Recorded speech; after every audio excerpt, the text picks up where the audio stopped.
Hey everybody, how's everybody doing today? Yeah, we're live today, and today we're gonna be having a good conversation.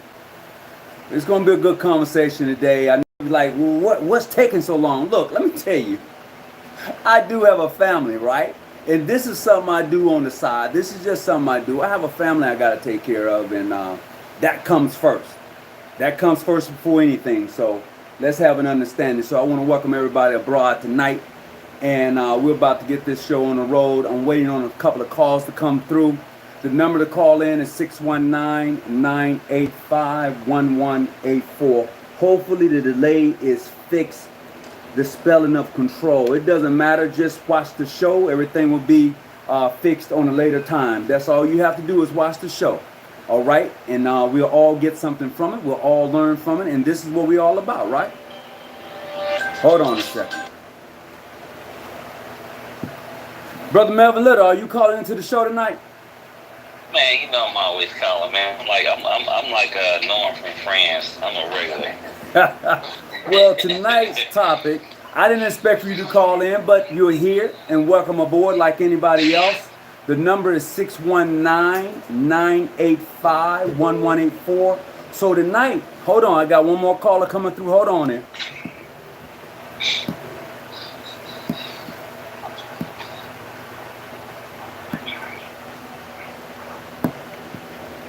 Just a second.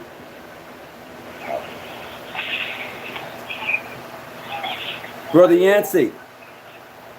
Hey, how you doing? Hold on a second. I got another caller coming through. Hold on.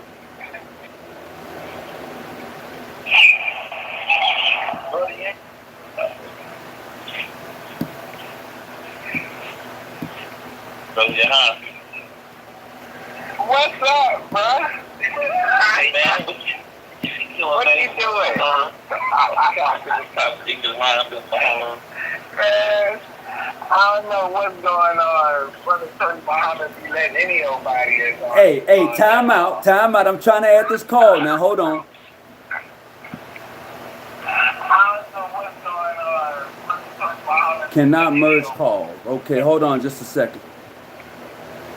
Hold on. Is everybody on right now? Not merge call. Okay, hold on. I hear some feedback. I hear some feedback in the background there. Is everybody on right now? Hold on. I hear some feedback. I hear some background. Yeah. This is Brother Brooks. Yeah, this is Stanley Brooks. How you doing? Hold on. I'm trying to merge some calls in real quick.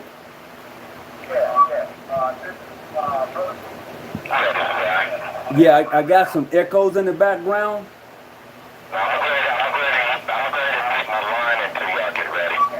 Okay. Brother Little, can you hear me?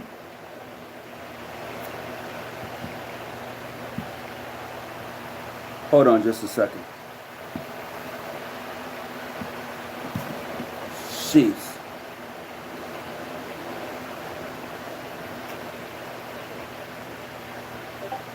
Hold on just a second. Hey, I'm going to clear the line. I'm going to need you to call right back. This is not a ploy, anything like that. I'm having some difficulties adding Brother Yancey back to the call. So hold on just a second for me, okay?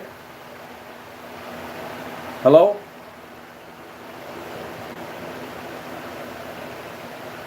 Hello? Brother Yancey? Brother Little? Hold on a second. I'm having some technical difficulties here. Yeah, hold on, I'm trying to add a call. Brother Brooks, I'm going to have to call you and add you to the call, okay? Okay. All right. All right, give me just a second. I'm going to have to add you to the call. Can I just log into YouTube and watch it? Yeah. You can do that. Certainly. Okay. All right. Hey, Need another? Yeah. You just right there, please. Just right there. I'm gonna add a call real quick, brothers. Okay.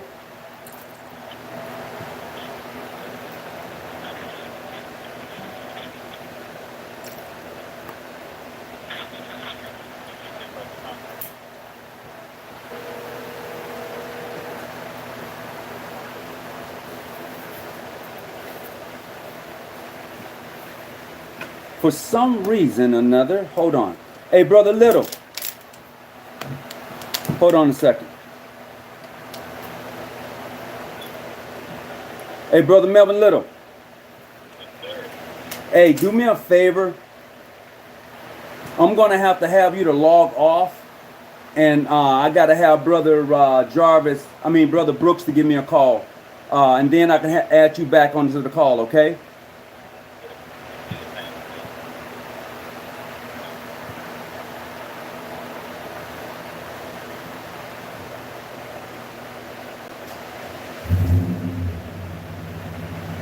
All right, Brother Yohance. Hold on, I'm gonna see can I put this other call back in. Melvin Little has to hang up though. Okay.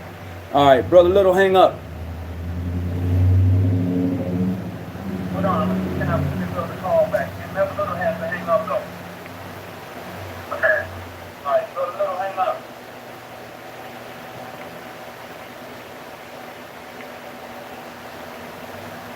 I'm gonna have to clear the whole thing.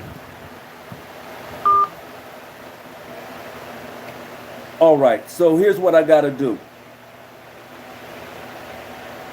I'm calling right now,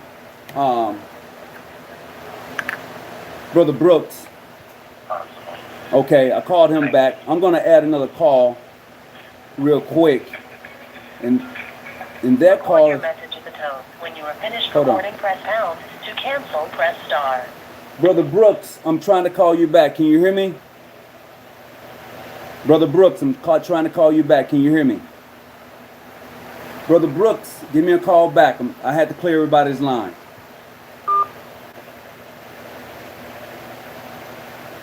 I'm going to call back Brother Yohance real quick. Let's see here.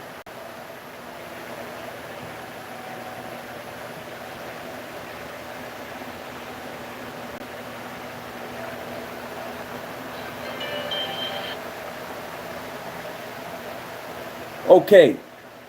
You hear me okay? Yep, I hear you fine. All right, let me add this other call real quick. Okay.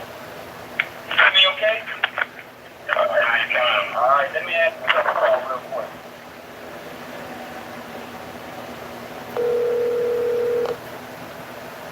Hello? Hey, hold on. I'm going to merge the callers in real quick. Okay. Well, I'll let him know. There you go. Okay, I'm set now. I have Brother Yohance and I have Brother Brooks on the phone here tonight. And the conversation is going to be about who controls the narrative when it comes to Freemasonry. And I know that there may be some differences on both sides of the aisle. And tonight we're going to have that conversation. And I know someone was talking about the spelling in it. And that can be corrected. So if you got an issue with the way it's spelled, and I'm looking at it, so more be, have that issue, but I'll change it later. And if you're here to have a good conversation and to hear different perspectives, we can do that too. So instead of criticizing all the time, and this is what really gets me, you get a lot of criticism, but nobody's out there uplifting anybody. So tonight we're going to have this conversation in regards to who controls the narrative. It's a decent conversation. We're not going to be over talking anybody, and we just want to have this conversation because I think that some people have a different ideology about who controls it. So, Brother Brooks, you can go right ahead and start the conversation if you like, and then if not, I can have Brother Yohance to go ahead. Hello? Hello? Can you hear me? Yeah, I can hear you. Go ahead. All right. Gentlemen, I am Stanley Brooks Jr. I am a fast master out of Mountain Post Military Lodge number 26, out of the most worshiped Prince Hall Grand Lodge in Colorado. And I would like to say that any views or any words, they are only of myself. They do not express the opinions or anyone of my Grand Lodge or my Grand Master, Edward J. Moore.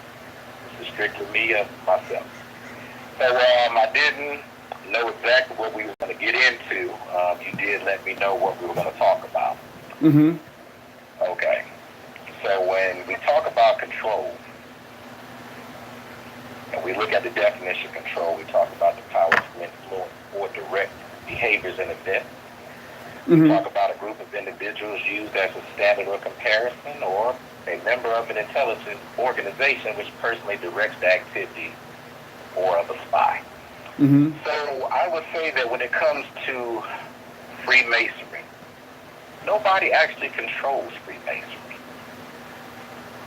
Freemasonry is too broad, it is too vast, it is too deep for it to be controlled by any one or group. So when we try to compartmentalize Freemasonry into that, I think we do it a seriously injustice. Mm-hmm. But when we talk about the control, and we talk about the authority, and we talk about the ownership, really what comes down to Freemasonry is, do you respect, do you honor it, and do you honor the legacy of those who put in it before you? I think that is where our differences is going to show up in the midst of this conversation. Okay. So with that opening, I'm going to step off, and I'm going to let some of your other guests go ahead and chime in on that. All right, Brother Yohance. Okay.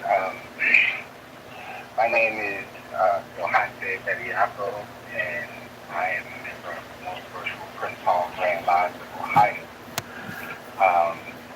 I have been a member since 1990.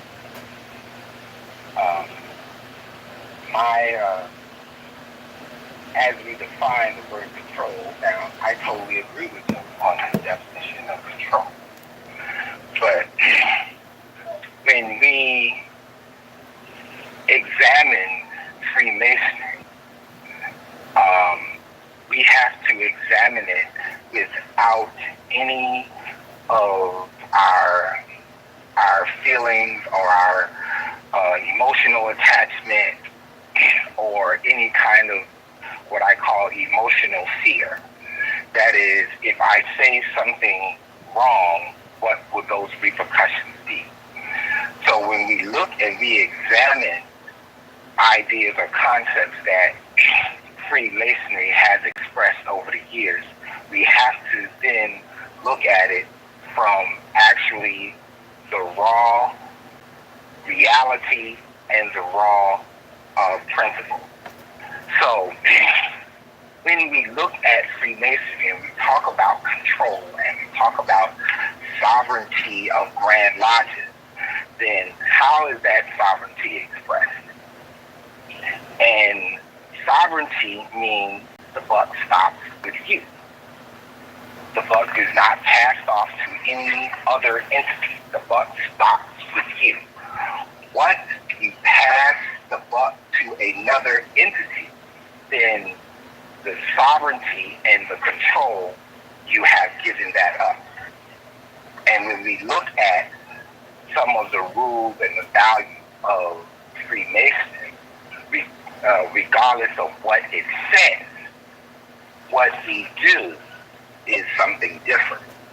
And so when you pass off the control of determining anything that you do, then that thing that you, or that entity that you passed it off to, is actually the entity that controls. So, and that's my point of view. And also I want to say, just like the brother said, I'm only representing my ideas. This is not the ideas of my Grand Lodge or my Grand Master, Chester Christian. Okay. This is great, and I like I said, I appreciate it. And people was wondering I've seen so many different comments in various groups. Oh, he's gonna get beat down. Oh, it's about to go down. And I'm like, you know what? If we can have a civil conversation in regards to Freemasonry, then who are we?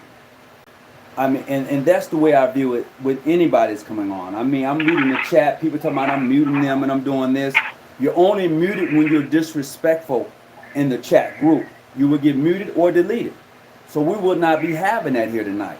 So the reason we're actually having this conversation in regards to who control the narrative, because what is happening in Freemasonry is that we would actually eat our own instead of respecting our own. And when I say that, that is clearly to say, regardless of your jurisdiction, we find ourselves at odds with each other over something that nobody actually owns. We do. We find ourselves at odds at a system that was really denied to us. But then again, when some of us awaken, realize that, hey, you know what? This system that they practiced was already here. And we was actually the founders of the system. But however, it's been a system that has been really disrespectful towards us. You can't be because you're not freeborn. Well, who added that in? And like I said before, the system that most of us practice is an European style system of Freemasonry. So the question remains, who controlled the narrative? Because if you ask the Grand Lodge of England, they would tell you, we are not the Mother Grand Lodge. So if they are not the Mother Grand Lodge, but that's a name that is given to them, you know, and then you say if you are not connected with them, if you're not connected to Scotland or France or any of those what we would call major Grand Lodges, or what we call the immortal Grand Lodges, then your Grand Lodge is less than.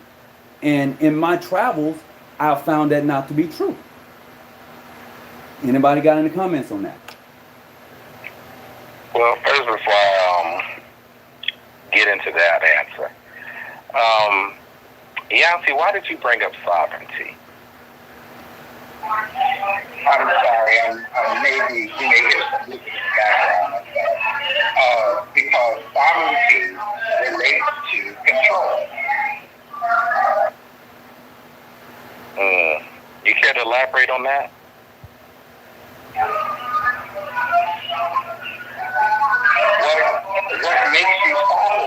What makes you sovereign is that you control and your destiny or your direction, your growth, your development of whatever it is that you are, whatever entity that you are. Since you're talking about Freemasonry and who controls the narrative of Freemasonry, whatever jurisdiction you are, it's responsible. You control the destiny of that jurisdiction.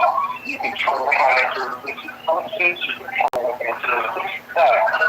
And it is incompatible with that control for another's sovereign entity. And you're not positive. And it's about control. And control autonomy. Okay. All right. Coming back to you, Tony. One thing is, when we look at Freemasonry, for me, I have to look at where we began. Okay, the narrative really is a part of your history.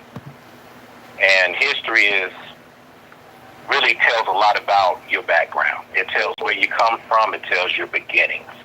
Your history can't be changed. Hold on just a second. Keep that thought. Brother Melvin Little, if you're trying to call in, I'm going to have to add you in just a little while, okay? I'm going to make sure I get you in. I'm going to add you in just a little while, okay? All right, go ahead. All right. So your history and your narrative is pretty much interchangeable. You have to be truthful about your history. You have to be truthful about your beginnings. You have to be truthful about where you come from. If you try to deny or delete any of that, then your history becomes a lie. Now, where we have a lot of differences of opinion as various brands of masonry, we have a lot of arguments about history. We have a lot of arguments about origins. We have a lot of arguments about documentation. But one thing that really gets people upset with me, and I think you chimed in on that on Facebook, was my use of the word sympathizer. And I want to take this time to tell the listeners and the viewers why I use such a word. Okay? When I use the word sympathize, okay, for me as a Prince Hall Mason, I took an oath to that body. It's not that I hate anybody. It's not that I want to control anybody, have authority over anybody. Is that when I took that oath, it is to honor not only my lodge, but the person who founded it. Now, with that, when I say sympathizer, when I use the definition, the state or fact of responding in a way that you act similar. Now, for the brothers that are part of Prince Hall Masonry or Grand Lodge of State Masonry, with all due respect, we took an oath that we be true to that body that we have joined. So when I say sympathizer, I am talking to people who took an oath and then turn around and now change that oath. Now, one thing you do, Tony, and correct me if I'm wrong, you really do throw this division of our people in the way that we as Prince Hall Masons act against other brands of Masonry. Now, if I'm wrong, correct me. Is that not one of your arguments? You said that I throw the division of how we act. How we act, we are dividing our people as blacks. Well, we are dividing our people by the way we act. We do it as Masons, as individuals, as Masons. Yes, we do. Okay. And why do you feel that? Well, because I'm in the various groups and I see what people say about their own. I see how people react. If you have a brother, I'm not going to even say a brother. I'm going to say if you have a white Mason in your group, I never see anybody go at them like they go at each other. Never. I know personally of what we would call white clandestine lodges. Never hear them being brought up. But what I hear and what I see is that us, people that look like you and I, and I'm just going to say you and I, Brother Yancey and those who people, we go at each other. We question everything we do, but we never question what they do, how they got started, where they come. We don't question them. We dare not question them. You name me one time where anybody, Masonic body that is, question the legitimacy of a state grand lodge. I leave it alone. Brother Yancey, you got a lot of background noise. Okay, I'm sorry. I understand what we're discussing, but it seems like we're off the subject. Well, we did go off the subject. You're absolutely right. He asked me a question. I wanted to make sure I answer it. But still, it goes back to who controls the narrative. If what you're saying is that, what I'm getting is that I can speak for my jurisdiction. We who are members of the John G. Jones jurisdiction here in California, we respect all Masons, period, point blank. But what we don't like is how Masons treat each other, point blank. If you tell me, Brother Hawkins, you can't come visit my lodge, I'm okay with that. I'm really okay with that.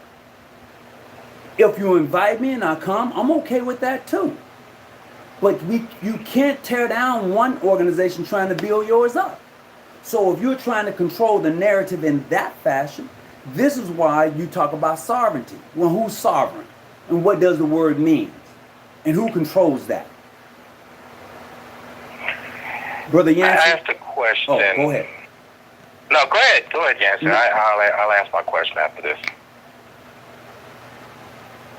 Brother Yancey?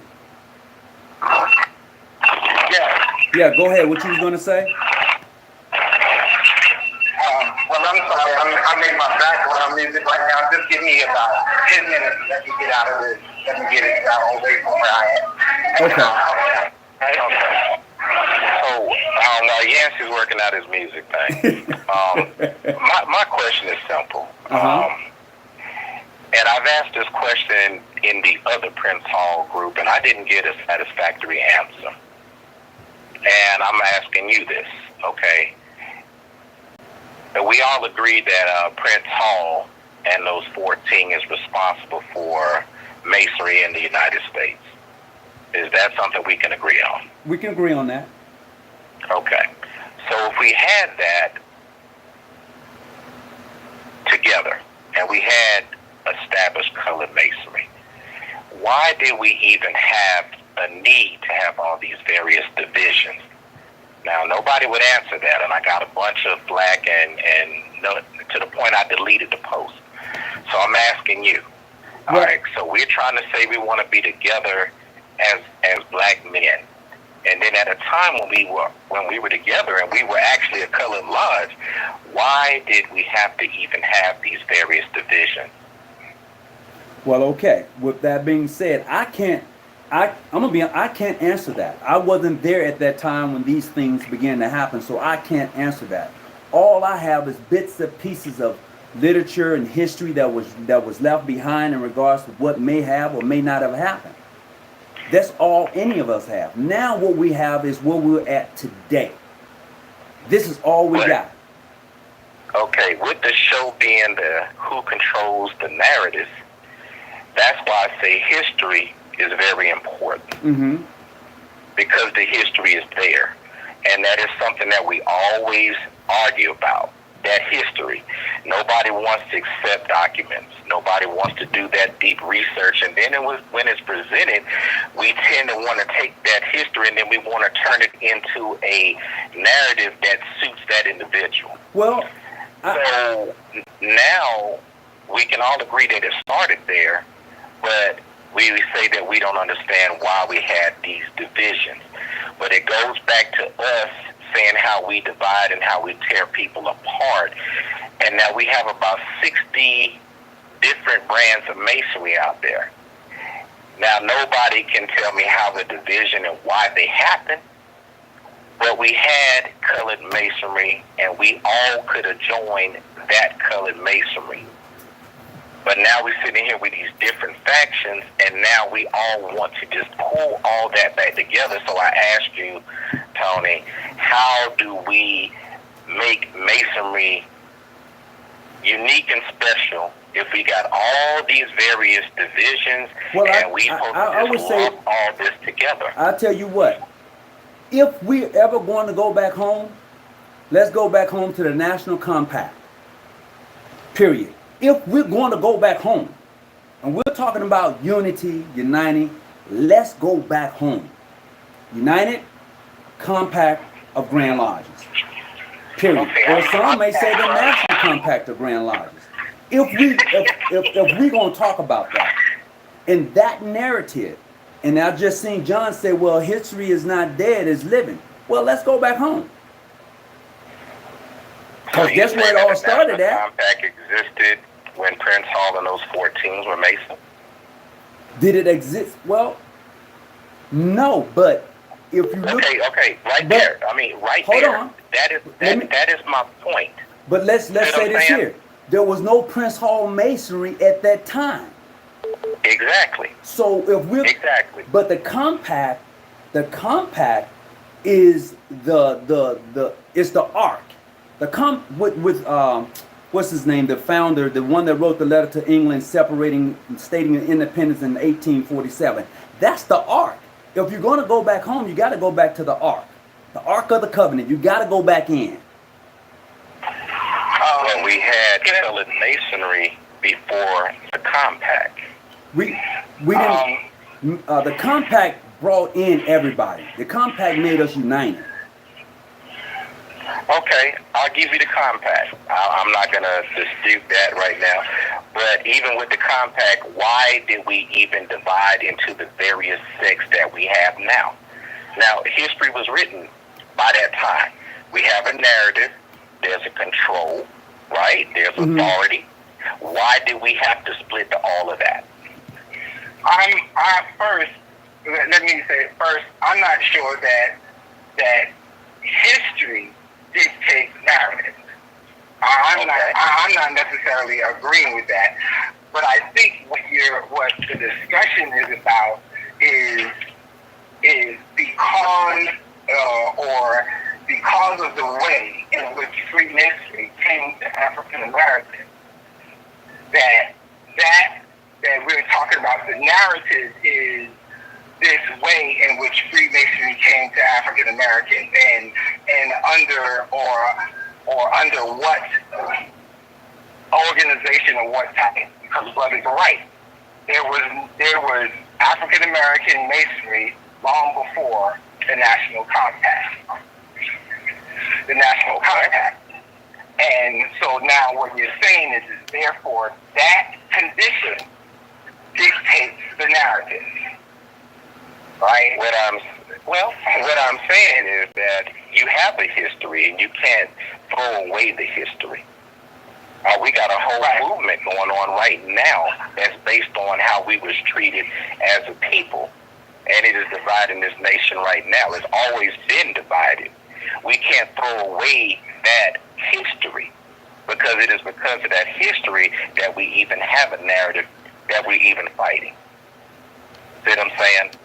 So we can't throw that away. That control is there. We were a people that was brutalized, beat, raped, murdered, lynched, burned. We can't throw that away because that is affecting us now. Right? And now, and what I am saying in the midst of that, at his greatest zenith was a man called Prince Hall who still tried to bring something. And he looked at the Masonic entity as bringing that to us. Now, what happens in certain circles, it may not be you, it may not be anybody on this call, but I've heard Prince Hall's name disrespected. I heard it say that he begged the white man for his masonry. He was off the palm. I've heard so many things negative about this man. But we honor that. Because we got to look at what was going on in his era when he went into Masonry. You could get shot just for looking at somebody. Can we agree on that? With what now? We can agree on that. But okay, hold on. And then we sitting here, we're talking about history, we're talking about the narrative, but we don't really give much credit to what is going on there. Because if you had anything that would give the racists or those people at that time an inch to say that something was not right with your masonry, then they probably would have hung that man outside his own lodge. Okay. So when we look at that, and when we look at that, we give a lot of credit to a lot of the abolitionists. Like, we look at Frederick Douglass. Will we call Frederick Douglass a sellout when he had a white wife for everything that he did? But he had a black wife before he had a white wife. But would we call him an Uncle Tom or a sellout? I wouldn't, but he had a black wife before he had a white wife. He got the white wife later in life. Even though he had a black wife, he had a white wife, but we wouldn't call him a sellout. He was still important to our movement, was he definitely was important to the movement. And so, so then now, let's change that narrative, and let's look at John Brown, a white man. Yep. Who led a raid on Harper's Ferry. Sure did. Would we call the slaves who joined him to fight that fight, would we call him a sellout? Or would we call the slaves who fought with him a sellout?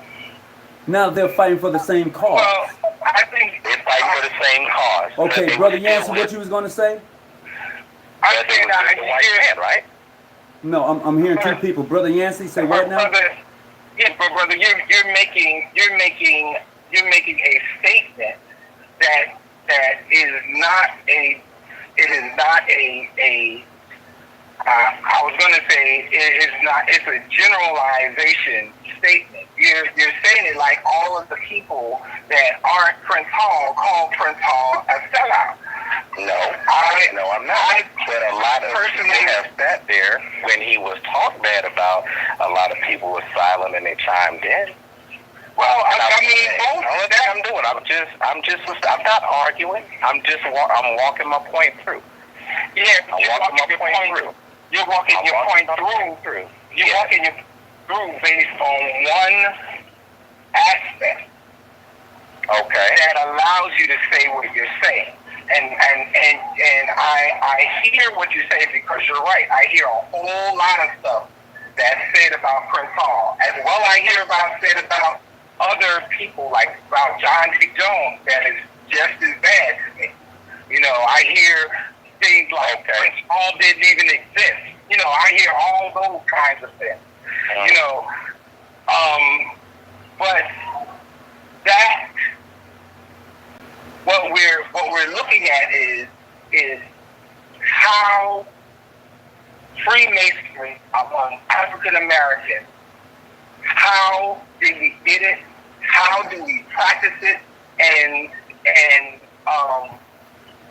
ultimately, where does those practices in that direction come from? That is the narrative. And that's what we're dealing with. You know, there's a lot of name calling on both sides. I didn't realize what John D. Jones did until I started researching from the name calling. And then I realized what he did, and this man has done some phenomenal things for African Americans. And so I sit back and I wonder, I was like, so why are they calling him these names? Okay, he got kicked out of Prince Hall and he started another Grand Lodge. That is the only criticism that should be stated. And no other aspect about his character should be spoken about. Because we get both sides on that. Why was he kicked out of Prince Hall Masonry? If we discuss that, in order to assassinate that man's character, we have to look at being kicked out of Prince Hall Masonry, whether that is a principle or an unprincipled or an immoral act. Okay. So hold on. The conversation tonight is who controls the narrative, and I know we want to bring in a lot of different points of views in regards to that, but it is upon what I practice in my jurisdiction. We believe that every Grand Lodge controls their own narrative. The process is here in this jurisdiction, we don't interfere with other Grand Lodge businesses. If your Grand Lodge says that's who they are to them. That's who they are to themselves. That's none of my business. What has happened is that in Black Masonry and among Black people, we have attacked each other. We have come at each other from various angles. I'm including myself. See, the process is that when people talk about other people, they never want to include themselves. So I'm including me in this also. So when we learn and when we become what I would call mature Masons, then that leaves you. You understand a whole nother aspect of Freemasonry. When you leave this country and you go to other places and you see Masonry differently than the way you see it here in the United States, it changes your attitude. It changes the way you think and the way you see other brother Masons. Because I can clearly say I've gone and visited other lodges and the way they open up is not the way I open up. Does it make it wrong? No. It's their narrative. It's their control. That's how they do their work. Is it wrong on how they got started? If you take a look at the Grand Lodge in New Jersey, mainstream Grand Lodge, with an assembly of Masons, they just got together and organized the Grand Lodge. Is that wrong? It's their history. That's who they are. What does that mean? So once again, when you look to me, who controls the narrative, that Grand Lodge controls their own narrative. Nobody else. If you don't like them or you consider them to be irregular, clandestine, or bogus, that's your prerogative. You have every right to consider that. But they still control their own narrative, their own sovereignty, their own everything. You don't have to like them or accept them, but respect them. If they're not causing you any harm. One's sovereignty, if one respects one's rules, if one respects the fact that they don't want to associate with various brands of Masonry, then I humbly submit to you, why do people sneak into groups that they don't want them in? If it's about respect. Okay, so you're referring to me. So let's just say you're referring to me. No, anybody. No, I mean, we're grown men. Just be honest. Right? So, be honest. When you say sneak in groups, let's just be honest. If you're talking about, say you're talking about me. Just say, brother, I'm talking about you. It's not just you, sir. There's others as well, but you just threw the respect out I don't know about others, but sovereignty, and you just threw the whole narrative out there, and we're talking about narrative. I have never snuck in any Masonic lodge. Come on, Tony. I haven't. See, there you go. I told you that you was referring to me. Right. I told you was referring to me, and you said I'm not. So I said I had never done it. Then you said, "Come on, Tony." And I'm just being as truthful as I can. But let's not get off the subject. Once again, in regards to who controlling the narrative, is there Masonic police out there controlling everything? We're having a narrative now. Yeah. And see, this is the control factor that I'm talking about. We just introduced the narrative. You introduced it by talking about respect and those not going into places. I'm paraphrasing now, but they're not going into places that they're not wanting because it's their prerogative. So now, are you controlling the narrative by excluding what you just said and my question to that? No, because this goes to the heart of a lot of stuff here. Well, what I'm clearly saying, we're here because of what you see in other groups. I was called out because of my phrase sympathizer. Now, you would not know that if somebody wasn't either feeding you that or you saw that yourself. Yeah, I've seen it myself. It goes back to the respect factor, and this is where the respect really hits, Tony. And I'm being straight up. Okay, I'm being straight up. Okay, go ahead, when a person takes an obligation and an oath, they should own up to that oath and obligation. They should. And if a person cannot own up to an oath and an obligation, then what are they as men? Now, if you take an obligation and you follow that obligation, I don't know what your obligation states, but I do know what mine states. Then if I have an obligation that says I am not supposed to do something, then I'm supposed to honor that. Now, if I all of a sudden say, hey, I agree with what Tony says. If I agree with what you say, Tony, and I decide that I no longer want to respect my obligation, then I should come join home. But to sit on my side of the fence and have that obligation and still do things that cause division within my organization, that there, sir, is not Masonic, is not respect. That is my opinion. Can you give an example of what you're talking about? I'm trying to understand how. Tony gave the example. Ask Tony. I'm trying to understand. Well, you're the one that made this statement. Tony made the statement, sir. Ask Tony. I made which statement? You said that we should respect, we should not go within, and you said that you never snuck into. I did. I said that. I did say that. I have a picture of you inside of a Grand Lodge estate that. But they didn't invite you in. Wait a minute. Hold on. Time out. I mean, I'm not trying to take it there, but let's have some clarity. Let's have some clarity. Hold on. Let me answer this real quick, Brother Yancey.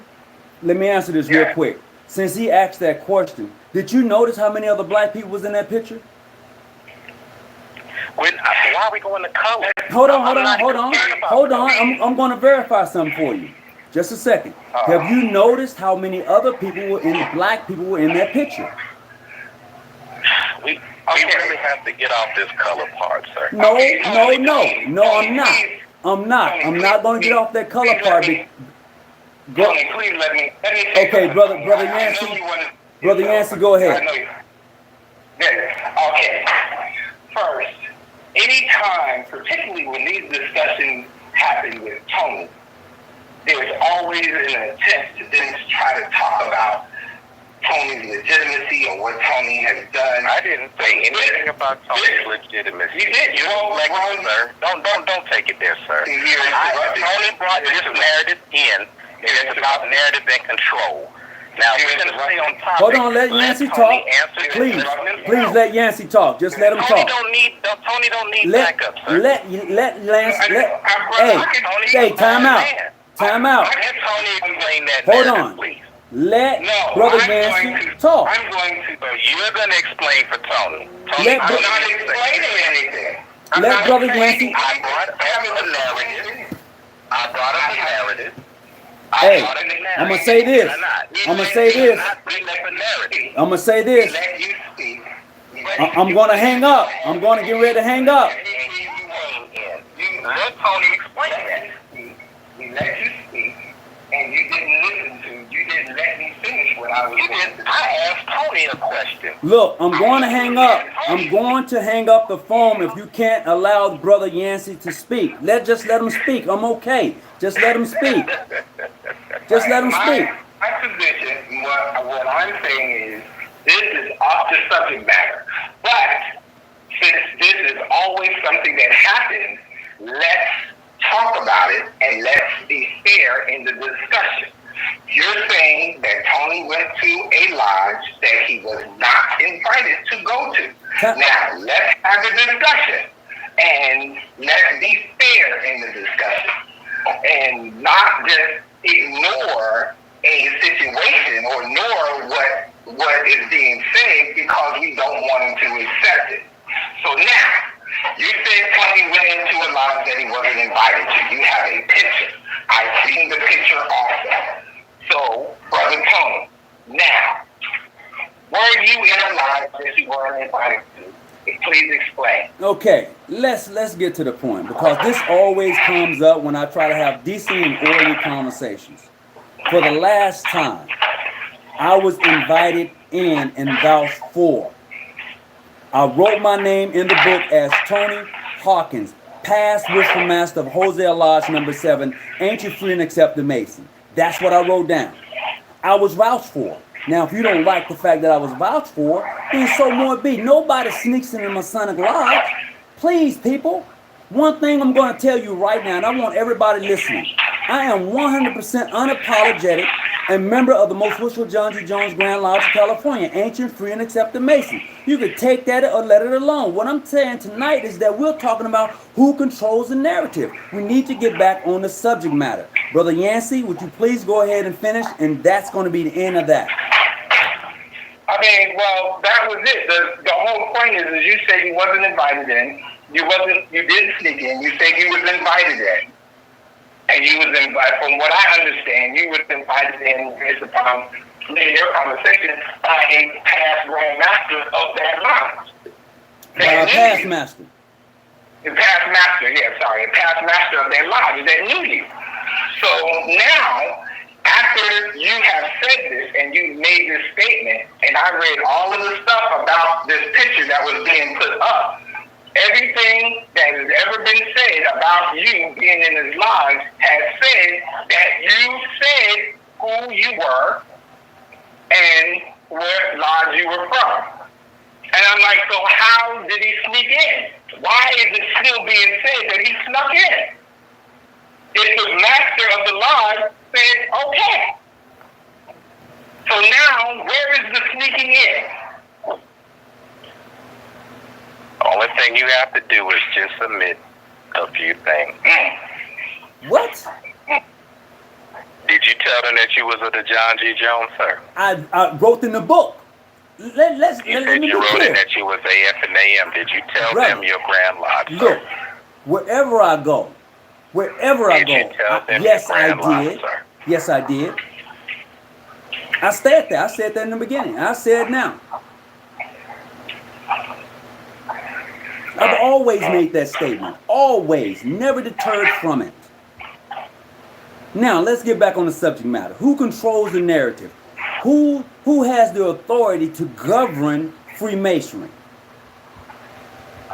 Who has it? And the way that Freemasonry is dealt with in this country, which also includes Prince Hall Affiliation,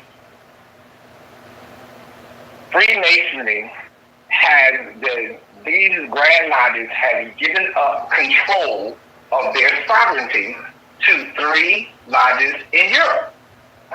Those 3 lodges in Europe is how the Freemasonry in this country determines whether someone is real or not real, legitimate or not legitimate. If you allow another sovereign entity to determine those things for you, then you no longer control it. It is just that simple. How can you be sovereign and another sovereign entity is what gives you an understanding of whether someone is legitimate or not?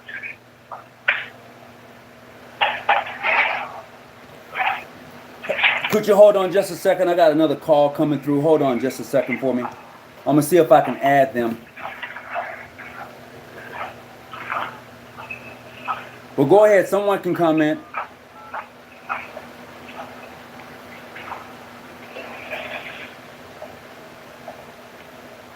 Anybody got anything they want to add to what he just said?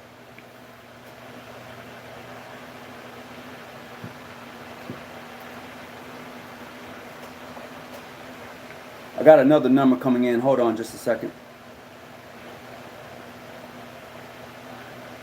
Yancey, who do you consider to be clandestine? Oh my goodness. Oh my goodness. Hold on just a second.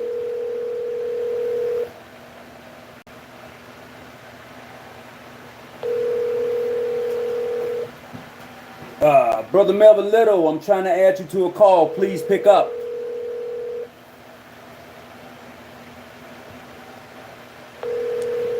You have reached the voice. Well, that didn't work. All right, go ahead, gentlemen. When I look at who controls the narrative and when I look at everything that we said, the one thing that it doesn't matter what type of Mason you are or claim to be or what group you are. You control the narrative of Masonry because Masonry is something that is inside of you. And I think that is the biggest thing that we are missing here. You can have a body that tells you how it is and how it comes about. We can even go back and say Masonry started in Africa. All knowledge came out of Africa, not just the Masonic principles, but all knowledge came out of Africa. That we can all agree upon. The one thing that I do look at is the fact that when we look at the system of Freemasonry as it is practiced, it was a European thing. And then when we decided that we want to be a part of that, we adopted that. And that is why I was talking about what happened back Prince Hall. Even though we already said there was a Prince Hall Mason back then, it is Prince Hall Masonry now. We do look at that. And the one thing that we do look at, why did he practice that, is what I was saying earlier, is that we got to look at the conditions upon which we were living back then. And we didn't need anybody to come and say, hey, that lodge is not regular, it's not legitimate. He went and got that charter. He got a legitimate charter, and we honor that, and we practice that based on the honor of that. So our narrative starts with our history. It also starts with the conditions upon which that history began. Does that history include also PHO? I'm not here to discuss legitimacy. Well, I'm just saying, you saying, well, when you bring up that history. See, here we go again. No, what I'm saying is this. We're not discussing. Go ahead. Why are you so, okay, am I talking to Yancey? I don't even know. Brother Yancey, are you still on? I'm still here. Go ahead. Who's talking PHO? I'm sorry. Look, I just asked a question in regards to when you say Prince Hall, at that time, are you including PHO? That's all my question was asked. Okay. Oh, no, I didn't know who was speaking. Oh, okay. Now I know. Okay. No. That was it. No, when I say Prince Hall, I need to start saying colored masonry so we all understand that. I'm talking about colored masonry, how it was practiced. Okay. All right. So when it comes down to that, for me, Mm-hmm. and I'm speaking for me, it comes down to the obligations that I took It comes down to what type of man I am and honoring that obligation and everything that comes with it. Mm-hmm. So one thing about it is that we, as Prince Hall, we don't beg England for nothing, but our history and our lineage and everything is tied there. But we are sovereign. So we don't beg anybody for anything. We're sovereign.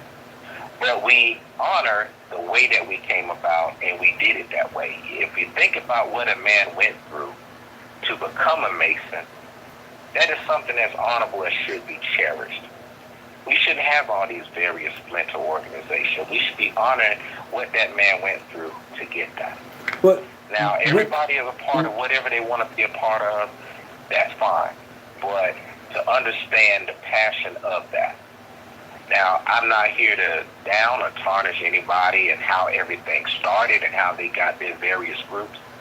But the one thing I do look at when we talking about controlling the narrative, and we talking about the authority, and we talk about the ownership, and we talk about these things, we are so divided. How do we pull it all together? We got all these various different types, different methods, different regalia, paraphernalia, banners, modes of recognition. We got all these different things when at one point in time we had colored Mason to be under. We had a fist. We had a solid fist. And every day we are separating that fist. We're pulling one finger out, two fingers out, third. How do you strike with a strong fist when we keep seeing the birth of different organizations and all of them want to be Masonry? Well, I can answer that for you. Yes, go ahead. I got two questions. Hold on. Brother Melvin Little, go ahead. I yield. Go ahead. My first question is, when you say that Prince Hall was developed and he got the first legitimate charter, did he break the rules of that charter majorly? It's just a yes or no. That's all I want to know. Did that lodge or three lodges operating under this one charter, did they break the rules? It's just a yes or no. For me, I would say no. Okay. But the whole thing about it is, did they create Masons and did they heal? Here's the thing for me, sir, because we don't want to get into a legitimate thing. Yeah. It's not about a legitimate thing, because if we go by the obligation, if we go there, we're gonna take this way off course. We're gonna whole other topic. No, I'm going somewhere with this. I'm just asking you a yes or no. Well, just state your point. Right? Did he break the rules? Just state your point. Okay. Well, you said something to everyone. I think it makes a good point. You said we were united as one fist. Well, under the National Grand Lodge, they were practicing 20 different types of masonry. I think it was like 16. That's one thing, okay? 16 different types. As people, and our brain power is growing every year. I mean, every year, every new generation. So, this is for me to say I can only wear 2 pair of pants for the rest of my life and 2 shirts. In this day and age, doesn't make sense. I may want to put on something flossy today. I may want to just wear jeans a lot. I may prefer to wear a bow tie. It's people. So where one organization may not fit me, but another organization may, and I'm happy. If I'm happy, why should I only be obligated to 2 choices? And I'm not happy with those 2 choices. Okay, that makes no sense. I can respect what you're saying. Then my question is, why call it Masonry? Because the minute you change from something else, and you want to change the whole way things is done, why be Masonry? See, if I didn't want to be a Mason and respect the rules of what it was, and then I want to branch off and become something else, why create the division? See, somebody can practice a form of masonry, call it something else, and I'm not breaking the rules by talking to you and speaking with you, and then we wouldn't have this argument that we have now. It's not an argument, it's a conversation. Yeah. So if I can ask you this then.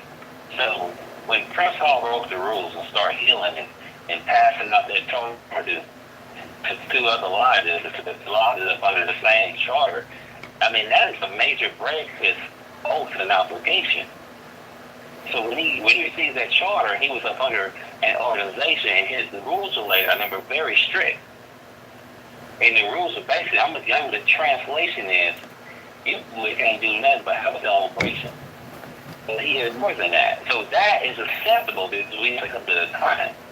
Once he broke those rules, they completely broke them. So then the question is, from what you're saying, colored masonry ain't even masonry. It's just a colored group. Based on what they're saying. Then why be a part of something that y'all don't even agree to the beginning and its creation? No, right now I'm talking facts. And all I'm going to No, I'm just saying, if that is what I'm you applying it. if that's what you're applying, then why even be Masons if it has such a if it has a beginning that's so dubious, why even be Mason? And you're talking about your obligation, what you must abide by. Our founding father. I thought it was. That's your boy. Yeah. Rules of Revelation. And so he created, based on your statement, why would he even call it masonry? Why didn't he just call it, So how can a teapot call a kettle black? Or we talk about goodness knows, you know what?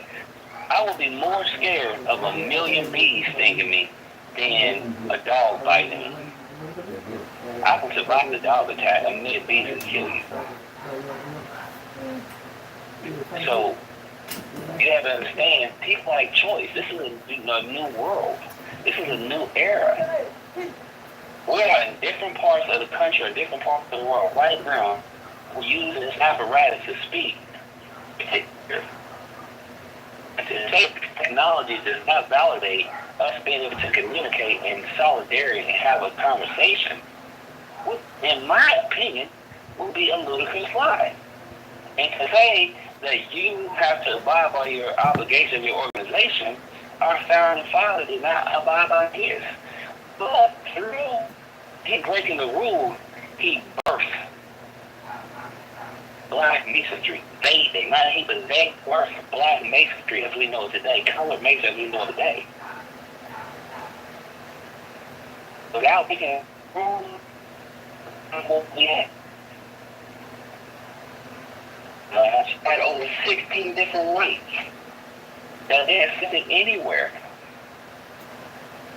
And it was not up under one umbrella. And for me to say, I can only wear 2 pair of pants or 2 shirts and 2 shoes for the restaurant from the time my kids are born, grandkids are born, that's all I got. That's not healthy in this day and age, not in the world that we live in today. So, You know, I change colors. so go ahead. So basically, okay. So you have a problem with the creation that Prince Hall has. No, Okay, I don't have a the whole problem. thing I think is, it's masterful. okay. So if it's masterful, why couldn't we just stick with that? And you're saying that it's okay to be a part of something because of the differences. You want to do this. You want to do that. How come in every other sect of the world, when a religion, and Masonry is not a religion, but when a religion breaks off, it becomes something else. It even takes a new name.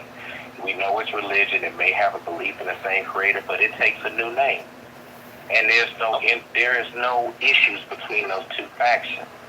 Right. But when Masonry has an issue and they splinter off and they become another sect, they keep the same name. The Episcopal Church And then all Catholics. No, you have different types of Catholics. But they're all what Christian. are they? You have they are of Christian faith. The Christian faith has spurred quite a few different Christian organizations. They believe that Jesus Christ is the Son of God. They know that a little differently. They say of Christianity, so it's like me. Why can't we fall under the umbrella of being a Mason? And I'm going to say this. Well, now I want to go back to what Tony said. We treat each other so different. We treat each other so bad. And as black men, we do these things to each other. And now I listen to you talk, and I'm listening to what you're saying about the reason why we splintered off. But did we really splinter off just because we had a difference? Well, you know what? Did we splinter off because we as a group had a difference? Or did people splinter off because others didn't honor their obligations under Prince Hall when they was a part of it? And they're just like Prince Hall, right? You're saying because well, my thing is that a lot of that we never look at the origins of all these various groups and think, oh, they just sprung up because they had a difference. We know that the majority of these groups broke off because a lot of those people didn't honor the obligations of which they was a part of. So it's not just as simple. It's not as simple as putting on a different pair of pants. It's not as different as we want to practice something different. It's not the thing of saying that our minds need to expand.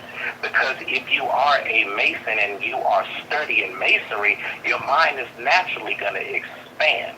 That's not a reason to create another sect of anything.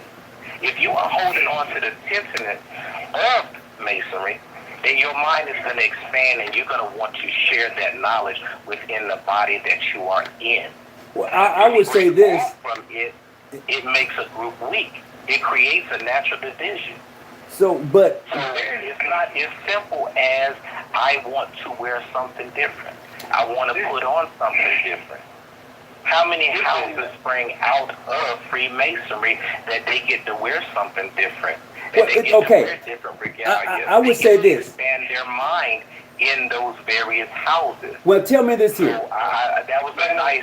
I'm gonna put it to you this way. The reason. I'm gonna put it to you this way. Hold on, Brother Yohance. I'm gonna put it to you this way. I'm gonna make it real simple. We've been on here for about an hour and 6 minutes. The topic of the show is who controls the narrative. The problem that I'm seeing across the board with various jurisdictions is that we refuse to work with each other. I don't have to like you to see my brother and sister come up, but we refuse to do that because we feel a certain way about another group of Masons or another group of whoever. The problem that I'm seeing is that in order for us to move forward on anything, we have to heal ourselves, and a lot of us are angry over stuff we don't even know why. Why are we still debating something that happened 100 years ago, which affects us now, but we have the power to actually do something about it, but we refuse to because of people, how they feel about what happened 100 years ago. It's time to actually move forward and say, look, Brother Hawkins or Brother Brooks, Brother Melvin Little, Brother Yancey, I have an idea. Why don't we get together, raise $100,000 and go build that shelter for such and such and such and such? Period. Why can't we do that as black men? Why does it have to be under the Masonic banner? It doesn't have. I'm not saying that it has to be up under the Masonic banner. I'm saying that that's something we need to consider, because when it all said and done, we all are Masons in our own jurisdiction, whether you like me or not. We're still going to use the last term, Freemasonry, and that's the problem that we have of who's controlling the narrative. Every Grand Lodge controls their own narrative. That is clearly the answer to the question at hand tonight, whether I like it or not. And let me say this, breaking off and splintering and all of that in Freemasonry has been happening almost since Freemasonry has been organized. Or, England had two Grand Lodges. One, the Premier Grand Lodge, and the other is the Ancient Grand Lodge. The Ancient Grand Lodge didn't want to be a part of the Premier Grand Lodge, so they started their own Grand Lodge. And so now you have a regular Grand Lodge, and you have a clandestine Grand Lodge. Then they decided that they were no longer going to be like that. And they came together, they solved their issues, and they became one Grand Lodge in which we see today. The reason, if we are sovereign, then we should be able to solve our problems and come together and be united as African American nations. but we let the narrative be controlled by something else other than ourselves. And that's why we can't unite. But in Europe, in England, they did. And I'm like, why can't we do what they did? Because that becomes the issue. The whole concept of the Christian thing that was brought up, not one Christian group says that another Christian group is not Christian. Exactly. They may have a different name, just like these different Grand Lodges have different names, but not one Christian group will tell another Christian group that they're not Christian. So the whole thing is, and my thing is like, if we got this issue, then let's sit down at the table of unity and solve our problem. And it's very simple. From my point of view, what I see on why we can't solve our problems has nothing to do with an obligation. It has to deal with who we are placing the control of the narrative, who we're placing the control of the narrative in their hands. That's why we don't solve. You correctly. You are saying that it's not the obligation, but how we need to sit down. Is that what you're saying? I just want to make sure I understand. Okay, I'm saying that from my point of view, as a Prince Hall Mason, having gotten into numerous of arguments with my brother about us uniting and why and all of that, it always comes down to the history of the other group's Grand Lodge. And I'm like, that's another person controlling our narrative. That's another entity controlling our narrative. If we want to unite, then let's just sit down, come together, and unite. If we control our narrative. If we are the sovereign entities that we say we are, just make the decision to sit down and decide to unite. I'm saying, and I'm even going to go to the point to say that even if it is the obligation, just like the premier Grand Lodge of England ignored their obligation and united with a clandestine Grand Lodge, I'm saying, so even if it is in our obligation, we can still make a decision to unite. But we don't. And I'm saying that's I stand in front of the altar and I take the obligation of Creator.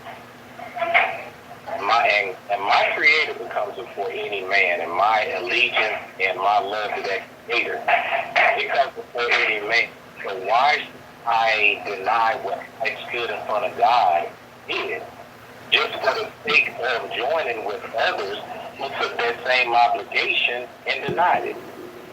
Because your obligation wasn't just about what you're saying it was about. It's about brotherly love. It's about being in due bounds with all mankind. How can you be in due bounds with all mankind and have this disagreement with your brother? Well, that bounds with all mankind, that didn't necessarily say a brother. My obligation was to God. So while we hear how can you have all mankind and your brother's not included in that? It wasn't in so far as Masonry. All mankind, but all mankind are not brothers, so we're twisting the obligation now. No, I'm not twisting the obligation. I'm saying it says all mankind. What you're telling me is that the words all mankind and the statement all mankind does not include other people who classify themselves as Masons that is not a part of our jurisdiction. But you know what the rest of that obligation says, sir. I'm not going to go there, but you know what the rest of that obligation says. It says more than that. I know. It says a lot more than that. And so which part of the obligation do we follow? Well, we can't piecemeal an obligation. You took that. You know what it says. You know what it I says? know exactly what it says. Now, if we want to work together, then work together as black men or work together as a community, but we don't have to throw masonry in that. See, one thing we're trying to do, we're trying to leap up to the top of the stairs, but we don't want to look at the basics.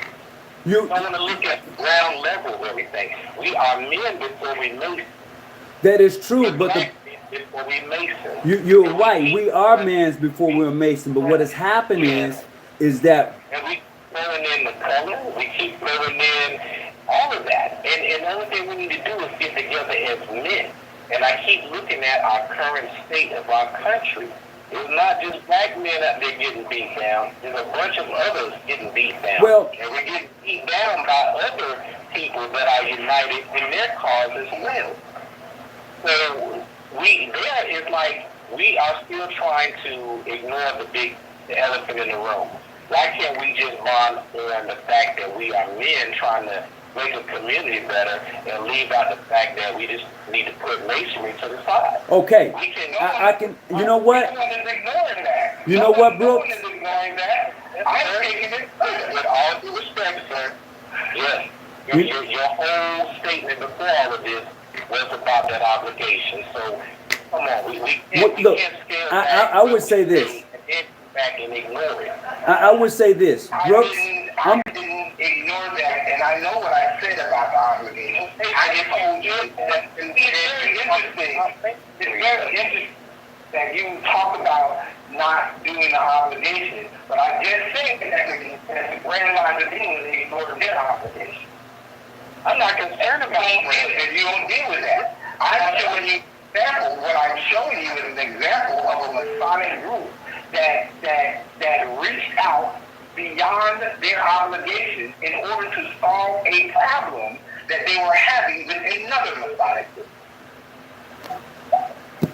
Hello. Yeah, how y'all doing? This is Brother Mike Williams. Brother who? Brother Williams. You just call me Mike. Little Mike. Brother Mike from where? I'm from Prince Hall. Okay. That's all you need to know. Oh my goodness. And that is where we should meet first. I'm gonna say this to anybody who's calling into the show, and I ask you, you say, "Well, I'm such and such. That's all you need to know." It doesn't work that way here. So if you call the show and you say, "Hey, you know what? My name is Brother such and such. I'm from Prince Hall Lodge," I'm good with that. But you don't have to throw in the additives. I'm Brother such and such from. That's all you need to know. It doesn't work that way here. So, you know, I'm just letting you know it doesn't work that way. But back to what Brooks was saying. He's right. We don't need Freemasonry to unite. We don't. But what we do need is respect amongst ourselves to unite. And that we don't have at this time. We don't have it because of what we do to each other. Hurt people hurt other people. And we hurt the closest people to us. We hurt the closest people to us. Those who reach out and say, "Hey, how you doing, my brother?" "Oh, I can't talk to you." It's not even about being a Mason. I know what you know. I may know more. You may know more. But let's try to work on building each other up instead of tearing each other down.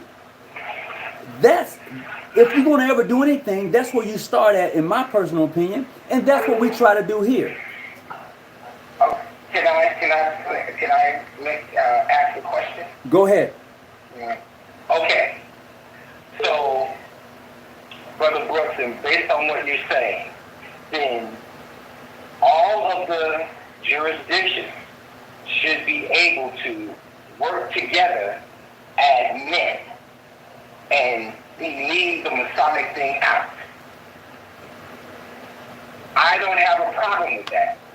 What I would ask you is it possible for you to promote that and not the kinds of statements, the divisive statements that's being said? If that's what I agree. let all the jurisdictions come together to start solving issues in our community. I totally agree. But see, we can't do that if we call each other fake, bogus, clandy lovers and all of that, because clandy lover is not a healthy statement. It is not said to meant to be a healthy statement. And so let's leave all of those statements out and just say, we're not in recognition, but we can work together on this.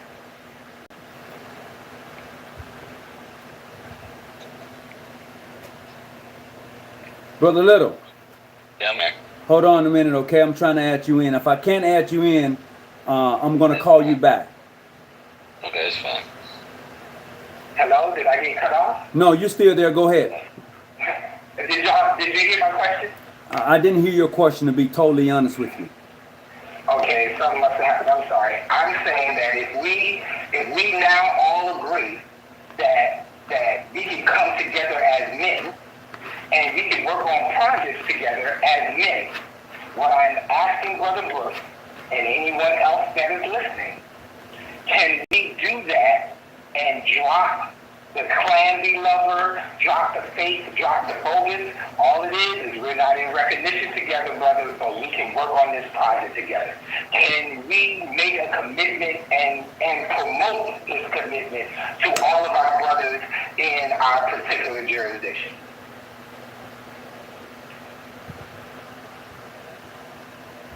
I think it's very simple. We have all this open obligation under different organizations from Good Faith, Hope, and Charity.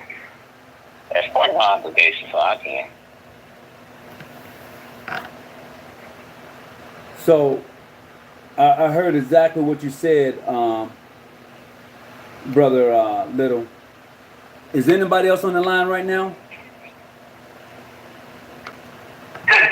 I'm here. So I'm gonna share this with you. I'm reading some of the comments in the chat group and how people are going back and forth, and even John Harrison is asked to call in. John Harrison Bay asked to call in, and I told him he would never call in again, and I meant that. And it's not just because I don't like him; it's just out of deal how he called in the other day. Period. And it's no pun intended. I'm just letting you know, and it's cool. So he won't be saying, well, I'm just cutting people off. As he just stated, I'm just letting you know I'm not cutting anybody off. I only cut people off when they're disrespectful. And tonight has been a very good show. I think that we've had a good open conversation, a very respectful conversation. And this is what needs to be had. If we're ever going to do anything as black men together, first you have to have a conversation. Regardless of your beliefs, your religious, whatever, you need to have the conversation. And this is where it starts. You don't have to like me or love me. But if we ever going to move forward, period, we do have to have conversations. And to me, this is that conversation. I think Brother Melvin Little called in and wanted to say something. Brother Little? Yes. Go what ahead. I was going to say is, based on the founding colored Masons in America, they took an obligation. And the only way for them to create was for them to break their obligation. They broke it. And they worked it in. Based on the National Grand Lodge,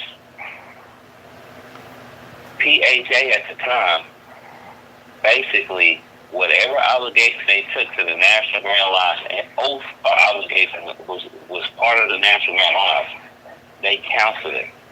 I'm not saying it's right or wrong. What I'm saying is it worked for them. And to this day, the fruits of what had been done had worked. Some things work, and it may not be in the greatest of opinion, it may not be right. Mason, great. And it's also a speculative time. We're going to have a lot of losses. It happens. It's the progressive science. We should be constantly progressing. If we're doing based on 15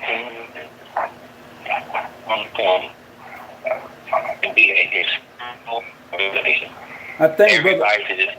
Brother Little, you're kind of breaking up a little bit. It's kind of like a bad reception. All right, hold on a second. We got about maybe another 10 minutes left, and what I want to do is that I want to clear the line and have other individuals who would like to call in and just have and voice their opinion. So, and another, go ahead and kind of close out a little, and then Brooks, you can do the same, and Brother Yancey, you can do the same. Okay, I'll just begin. Hello? Yeah, go ahead, finish up. Okay, I'm just saying, can you hear me? Yeah, I can hear you. Go ahead. Okay. All I'm saying is rules are broken, and it helps the progress of the science that we call Masonry. Masonry is a progressive science. If we're saying there's only two ways to move forward, then we are stuck in the past. That's all I have to say. All right, Brother Yancey, go ahead. I'll let Brother Brooks go ahead and say what you got to say. Hello? Yancey, go ahead and say what you got to say. Okay, I guess we lost Brother Brooks. Yeah. Okay, well, I'm saying this. You know, my first thing is that anytime that another entity is setting the tone and the rules or the decision of what you're doing, that entity controls your narrative. But what I like in this discussion is that we come to the conclusion that we can come together as men and solve issues for our community. And I would like for then that to become the new narrative that we function by. You see, because you can't come together and do anything for a community if you're calling people names. So the name calling has to stop, and then we can come together as men and do things for our community. I am requesting that everyone that is on the call that is hearing that make that commitment. You know, we don't have to, sit in each other's lives, but we can do things together to solve our community, solve issues in our community. And since we can't resolve the Masonic lineage question, then let's do that. That's mine. So that would be my last. Well, I appreciate that, and thank you for calling in. Hey, you know what? I'll be back soon. Mm-hmm. Just so you know, I'll be back soon. All right? Yeah, you know, we waiting. Yeah, I'll be back soon. No problem. I'm gonna try to make it before the end of the year get out. I gotta come on back. That's like my second home. So I appreciate it, and thank you for calling in. After the lines are clear, I don't mind others who wants to call in and charm in tonight. You're certainly welcome to do so, but please be respectful, and we're gonna keep it going from there. So the lines, let me double check here. I'm gonna go ahead and clear the lines real quick. Thanks, Brother Yancey. I appreciate it. All right. Do you want me to stay on, or do you know what? Yeah, go ahead and stay on, because I could take at least 2 more calls if someone wants to call in. But if you call in, please be respectful. Go ahead. I could take another call. If anybody want to call in right now, I would take your call. Just be respectful. That's all I'm saying. And Brother Rock 101, I want to send him a big shout out. He's always told me, hey, stick to your guns, brother. Stick to your guns. And I appreciate that. I do. And, just looking at some of the things that are in the chat, we tried to stay as close as we could tonight to the subject matter, which is who controls the narrative. And I know some people was like looking at the topic of the show saying, no, you spelled it wrong. If that's all you got to say, so more would be. But that will be changed, but definitely who controls the narrative. And look, we talked about the elephant in the room. We all know who controls the narrative. Let's just be honest. And I'm going to tell you who controls the narrative. Mainstream Grand Lodges controls the narrative. I'm just saying they can deny it as long as they want to. And it may be even true to some. But let's be honest. They control the narrative. Period. And let me say this. And when we have to look at our reality and look at the situation as for what it is, and then respond to it with whatever our emotional reactions are. But the deal is England understood the controlling of the narrative by the Grand Lodges of State in the United States. That is why, instead of them just saying, we recognize Prince Hall, which therefore means that any time a Prince Hall Mason is in England, they can sit in any lodge in England and come to any Grand Lodge session. But that's not what England said.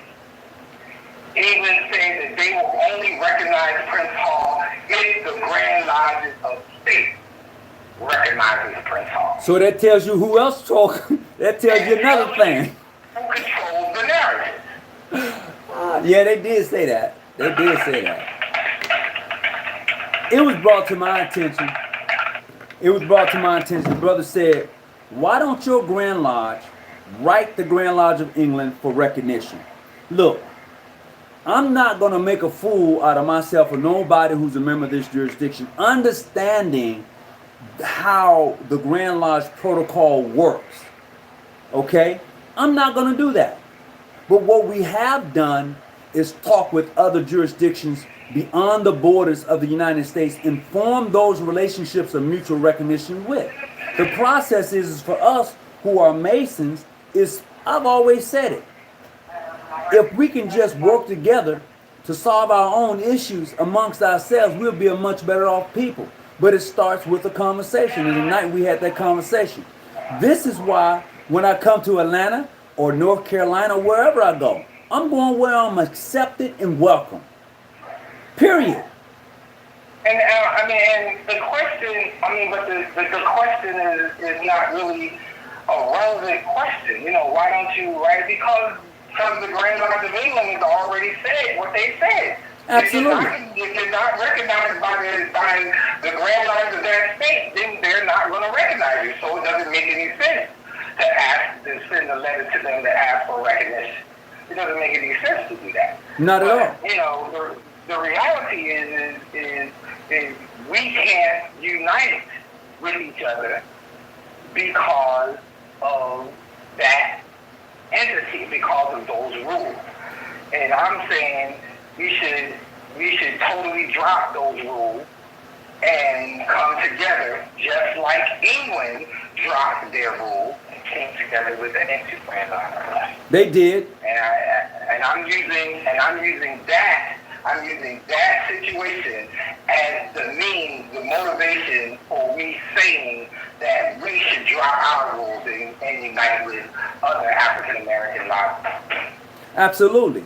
I mean, just think, if we did that, just think of the power, actual power, because now we have what you call assumed power. We don't have any real authority or power. But just think of the power that we would have if we just set aside those differences and actually work together as men. Period.